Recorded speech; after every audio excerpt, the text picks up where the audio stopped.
দীর্ঘ প্রতীক্ষার পর দেশে ফিরেছেন বিএনপির ভারপ্রাপ্ত চেয়ারম্যান জনাব তারেক রহমান।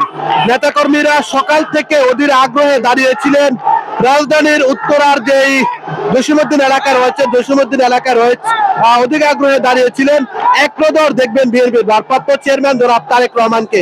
তাদের সেই অপেক্ষার প্রহর গনিয়ে তারেক রহমান ইতিমধ্যে কিন্তু আমার সামনে দেখতে পাচ্ছেন একেবারে যেই হযরত শাহজালাল আন্তর্জাতিক বিমানবন্দর হয়ে রাজধানীর যেই উত্তরা জসীমউদ্দিনের যেই গোল চত্বর রয়েছে, গোল চত্বর হয়ে কিন্তু যেই যে পূর্ব নির্ধারিত স্থান ৩০০ ফিটের দিকে এগিয়ে যাচ্ছে।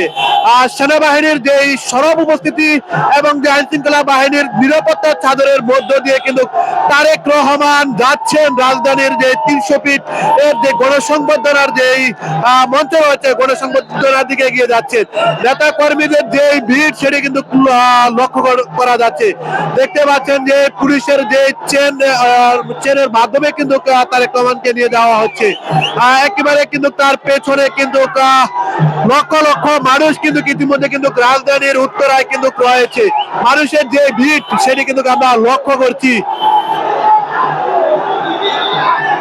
নেতা কর্মীদেরকে কিন্তু সামলানোর চেষ্টা করছে তারেক রহমান হাত নাড়িয়ে কিন্তু নেতা কর্মীদেরকে শুভেচ্ছা দিচ্ছেন, দেখতে পাচ্ছেন। আমার সামনে যেমনটি দেখতে পাচ্ছেন একেবারে লাল সবুজের গাড়িতে কিন্তু তারেক রহমান নেতা কর্মীদের হাত নাড়িয়ে কিন্তু তিনি শুভেচ্ছা জানিয়েছেন। নেতা কর্মীদের যে ভিড় সেটি কিন্তু সামলানোর চেষ্টা করছেন এখানে যে আইন শৃঙ্খলা বাহিনীর যে সদস্য যারা রয়েছে।